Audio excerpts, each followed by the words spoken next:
क्या आपने कभी कोई अनोखा आइडिया सोचा है? कोई नया डिजाइन, ब्रांड नाम या फिर एक शानदार इन्वेंशन? अगर हां, तो सावधान रहिए, क्योंकि इस आधुनिक दौर में आपका आइडिया आपकी सबसे कीमती पूंजी है और उसे चुराने वाले हर तरफ है। तो सवाल यह है, क्या आप जानते हैं कि भारत में अपने बौद्धिक संपदा अधिकारों को कैसे सुरक्षित करें? नमस्कार, मैं आपका स्वागत करता हूं इस बेहद जरूरी और जानकारीपूर्ण वीडियो में। आज हम जानेंगे कि बौद्धिक संपदा क्या है, इसके प्रकार क्या है और आप कानूनी रूप से अपनी रचनात्मक और बौद्धिक संपत्ति की सुरक्षा कैसे कर सकते हैं। तो चलिए शुरू करते हैं।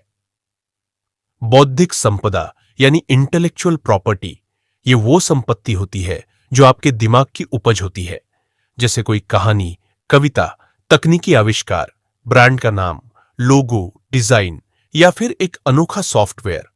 ठीक वैसे ही जैसे जमीन जायदाद आपकी संपत्ति होती है, वैसे ही आपके आइडिया भी आपकी बौद्धिक संपत्ति होते हैं। भारत में बौद्धिक संपदा को कानूनी रूप से मान्यता दी जाती है और इसके अधिकारों को इंटेलेक्चुअल प्रॉपर्टी राइट्स यानी आईपीआर कहा जाता है।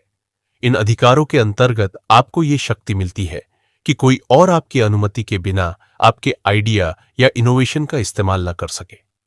भारत में बौद्धिक संपदा मुख्यतः 5 प्रकार की होती है। 1. पेटेंट। जब आप कोई नया आविष्कार करते हैं, जैसे कि कोई दवा, मशीन, टेक्नोलॉजी या तरीका, तो आप उसका पेटेंट करा सकते हैं। इससे आपको उस इन्वेंशन को बनाने, बेचने या इस्तेमाल करने का विशेष अधिकार मिल जाता है। 2. कॉपीराइट। यदि आपने कोई किताब, म्यूजिक, वीडियो, सॉफ्टवेयर, आर्टवर्क या फिल्म बनाई है, तो आप उसका कॉपीराइट ले सकते हैं।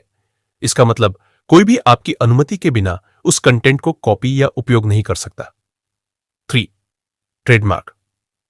अगर आपके ब्रांड का कोई नाम, लोगो, टैगलाइन या कोई चिन्ह है, तो आप उसे ट्रेडमार्क करा सकते हैं। इससे कोई और आपके ब्रांड के नाम या पहचान का दुरुपयोग नहीं कर सकता। 4. डिजाइन।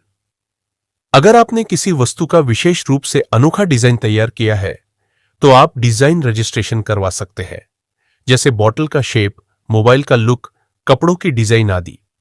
5. भौगोलिक संकेतक, जियोग्राफिकल इंडिकेशन, जीआई। कुछ उत्पाद विशेष क्षेत्रों से जुड़े होते हैं, जैसे दार्जिलिंग चाय, बनारसी साड़ी या कोल्हापुरी चप्पल। इनका जीआई टैग होता है, जिससे यह प्रमाणित होता है कि यह उत्पाद केवल उसी क्षेत्र का असली उत्पाद है। अब सवाल उठता है, इन अधिकारों को हासिल कैसे करें? पहला, पेटेंट के लिए आवेदन। भारत में पेटेंट के लिए आपको इंडियन पेटेंट ऑफिस में आवेदन करना होता है। ऑनलाइन पोर्टल ipindia.gov.in प्रक्रिया। अपने आविष्कार की नवीनता जांचें, पेटेंट ड्राफ्ट तैयार करें, आवेदन करें और फीस जमा करें। एग्जामिनेशन और पब्लिकेशन के बाद पेटेंट मिल जाता है। 2. Copyright registration.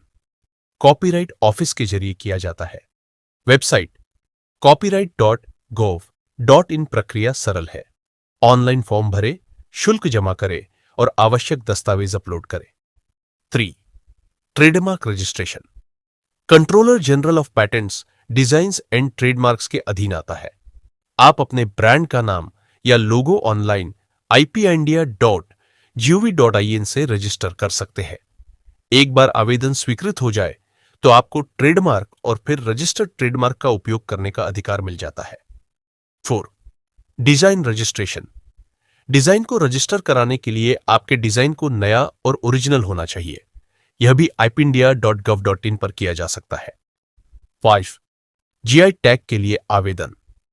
यह आवेदन केवल निर्माता समूह, ट्रेड एसोसिएशन या सरकारी एजेंसी द्वारा किया जा सकता है।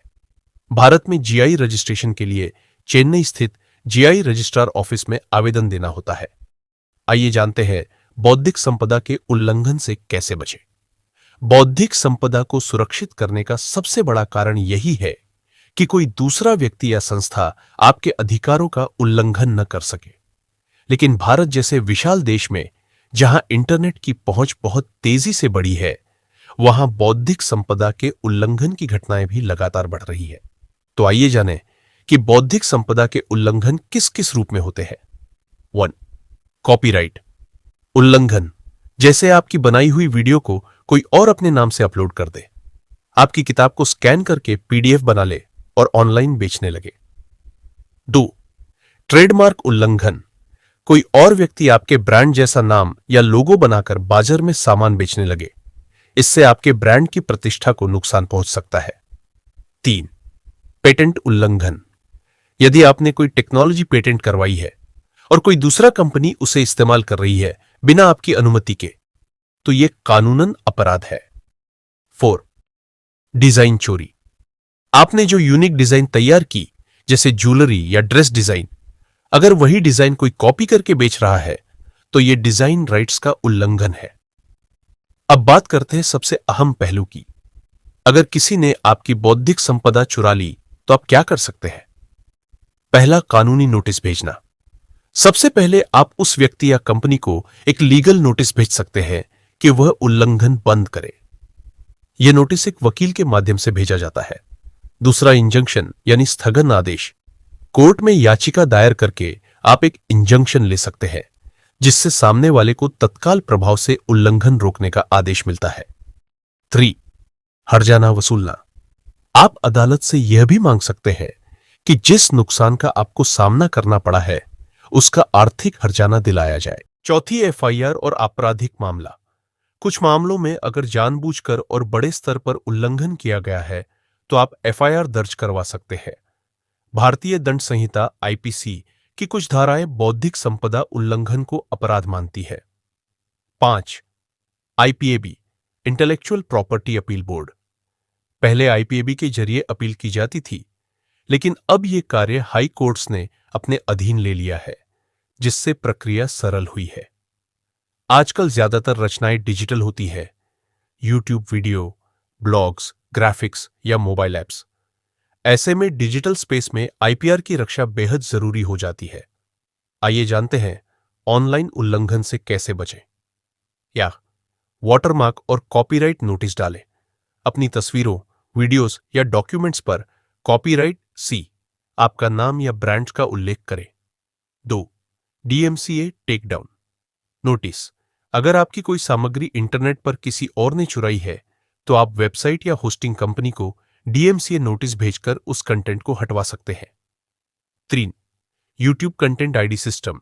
यूट्यूब क्रिएटर्स के लिए कंटेंट आईडी एक शानदार टूल है जो आपकी ऑडियो वीडियो को स्कैन करता है और चोरी हुई कॉपीज को ब्लॉक करता है। 4. गूगल के जरिए कंटेंट रिमूवल रिक्वेस्ट। अगर आपकी कोई कॉपीराइटेड सामग्री किसी वेबसाइट पर दिख रही है तो गूगल को रिमूवल रिक्वेस्ट भेज सकते हैं। आइए अब जाने कुछ असली केस जिनसे हमें सीख मिलती है। 1. नवरत्न हेयर ऑयल केस। एक स्थानीय ब्रांड ने नवरत्न से मिलता जुलता नाम रखकर अपने तेल को बाजार में बेचना शुरू किया। एमामी कंपनी ने इसे लेकर केस किया और जीत हासिल की क्योंकि ट्रेडमार्क का उल्लंघन हुआ था। 2. YouTube music copyright claim. कई यूट्यूबर्स को तब झटका लगा जब उनके वीडियो पर कॉपीराइट क्लेम आ गया, क्योंकि उन्होंने किसी और का बैकग्राउंड म्यूजिक इस्तेमाल किया था। इससे उन्हें न केवल वीडियो डिलीट करना पड़ा, बल्कि चैनल को भी नुकसान हुआ। 3. रसोई गैस स्टोव डिजाइन कॉपी मामला। एक कंपनी ने यूनिक स्टोव डिजाइन बनाई थी और उसे डिजाइन एक्ट के तहत रजिस्टर किया। बाद में एक और कंपनी ने हूबहू वही डिजाइन बनाकर बेचना शुरू कर दिया। अदालत ने ओरिजिनल डिजाइनर के पक्ष में फैसला दिया। अब बात करते हैं उन उद्यमियों और छोटे व्यापारियों की जो अपने नए नए ब्रांड्स, डिजाइन्स या सॉफ्टवेयर्स के साथ बाजार में उतरते हैं। ऐसे लोगों के लिए आईपीआर की सुरक्षा अत्यंत आवश्यक है, क्योंकि एक कॉपी किया गया आइडिया आपके पूरे बिजनेस मॉडल को खत्म कर सकता है, ग्राहकों के साथ विश्वास टूट सकता है और निवेशक आपकी कंपनी में पैसा लगाने से हिचकिचा सकते हैं। तो स्टार्टअप्स के लिए कुछ खास सुझाव। 1. ट्रेडमार्क। सबसे पहले जैसे ही आप अपने ब्रांड का नाम फाइनल करें, तुरंत उसका ट्रेडमार्क आवेदन कर दें। इवन अगर वो सिर्फ अंडर प्रोसेस में हो, तब भी ट्रेडमार्क लगाकर इस्तेमाल कर सकते हैं। दूसरा, एनडीए साइन कराएं। किसी भी थर्ड पार्टी के साथ आइडिया शेयर करने से पहले एनडीए यानी नॉन डिस्क्लोजर एग्रीमेंट साइन कराएं।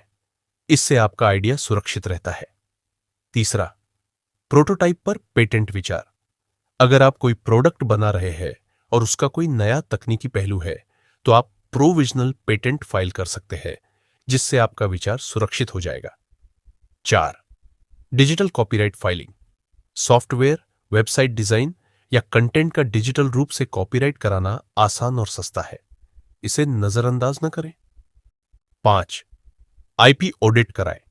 साल में कम से कम एक बार अपने ब्रांड की बौद्धिक संपत्ति की समीक्षा जरूर कराएं, जैसे कि क्या सब कुछ रजिस्टर है, किसी और ने उसका उल्लंघन तो नहीं किया।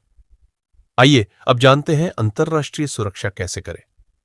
अगर आप अपने प्रोडक्ट्स या ब्रांड को भारत के बाहर भी बेचने की सोच रहे हैं, तो केवल भारत में आईपीआर रजिस्ट्रेशन काफी नहीं है। इसके लिए आपको बातों का ध्यान रखना होगा, जैसे 1. मल्टी कंट्री पेटेंट और ट्रेडमार्क। आप पेटेंट कोऑपरेशन ट्रीटी पीसीटी के अंतर्गत एक इंटरनेशनल पेटेंट आवेदन कर सकते हैं। 2. वाईआईपीओ वर्ल्ड इंटेलिजेंट प्रॉपर्टी ऑर्गेनाइजेशन के माध्यम से आप अपने ट्रेडमार्क को कई देशों में एक साथ रजिस्टर करा सकते हैं। 3. Madrid protocol for trademark. यह एक इंटरनेशनल सिस्टम है जिसमें आप 100 से अधिक देशों में एक ही आवेदन से ट्रेडमार्क प्रोटेक्शन ले सकते हैं। 4. Burn convention copyright. भारत इस कन्वेंशन का सदस्य है, जिसका मतलब है कि भारत में रजिस्टर किया गया कोई कॉपीराइट 180 से अधिक देशों में ऑटोमेटिकली मान्य होता है। 5. जीआई टैग्स का वैश्विक महत्व। अगर आपके उत्पाद को जीआई टैग मिला है, तो उसे वीटीओ के तहत अंतरराष्ट्रीय सुरक्षा भी मिलती है। आईपीआर को लेकर लोग अक्सर यह समझते हैं कि इसकी प्रक्रिया बहुत महंगी और जटिल होती है, लेकिन सच यह है कि भारत सरकार ने इसे सरल और सुलभ बना दिया है, खासतौर पर स्टार्टअप्स और एमएसएमईज के लिए। पेटेंट एप्लीकेशन फीस इंडिविजुअल और स्टार्टअप्स के लिए लगभग 1,600 से 8,000 तक है। प्रोविजनल पेटेंट सस्ती होती है और 12 महीने की सुरक्षा देती है। ट्रेडमार्क एप्लीकेशन 4,500 से 9,000 रुपये प्रति क्लास। ऑनलाइन प्रक्रिया तेज है और लगभग 6 से 18 महीनों में रजिस्ट्रेशन हो सकता है। कॉपीराइट फाइलिंग फीस एक किताब, म्यूजिक, वेबसाइट या सॉफ्टवेयर के लिए लगभग 500 से 2,000 रुपये तक।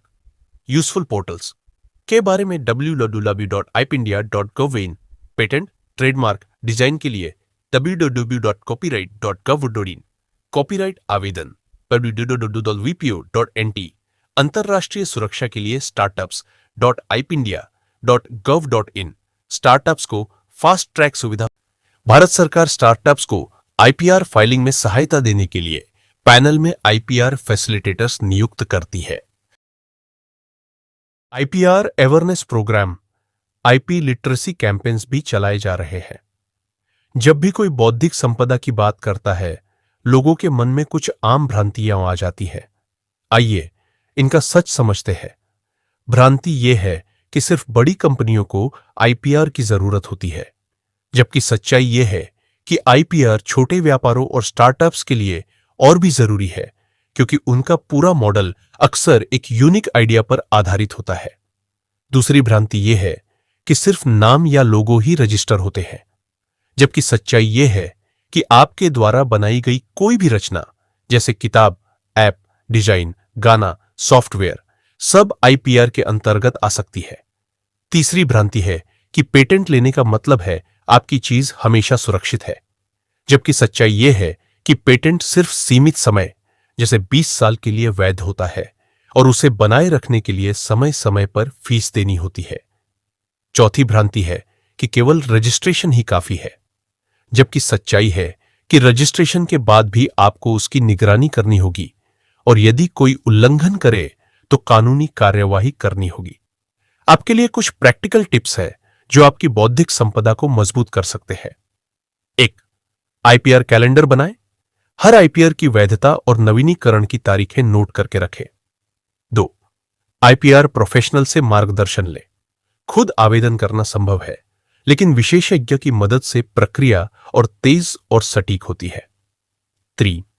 अपने डिजिटल कंटेंट को रेगुलर बैकअप और वाटरमार्क करें। 4. ऑनलाइन प्लेटफॉर्म्स पर अपने नाम से प्रोफाइल बनाएं, जैसे यूट्यूब, इंस्टाग्राम, ट्विटर, ताकि कोई और आपके ब्रांड का गलत इस्तेमाल न कर सके। 5. हर डील में आईपीआर क्लॉज डालें।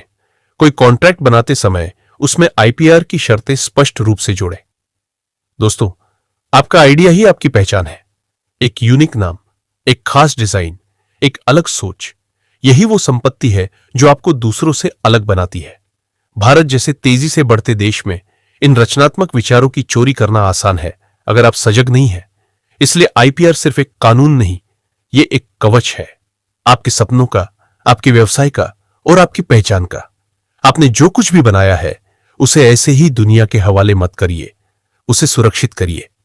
जैसे आप अपने घर की सुरक्षा के लिए ताला लगाते हैं, वैसे ही अपने आइडिया को भी कानूनी ताले में बंद कीजिए। आईपीआर के जरिए आपका आइडिया आपकी ताकत है, उसे बचाना आपका अधिकार है और कर्तव्य भी। वीडियो पसंद आया हो तो लाइक करें, कमेंट में बताएं आपने कौन से आईपीआर रजिस्टर कराए हैं और शेयर करें उन दोस्तों के साथ जो कोई नया आइडिया शुरू करना चाहते हैं। मिलते हैं अगले वीडियो में।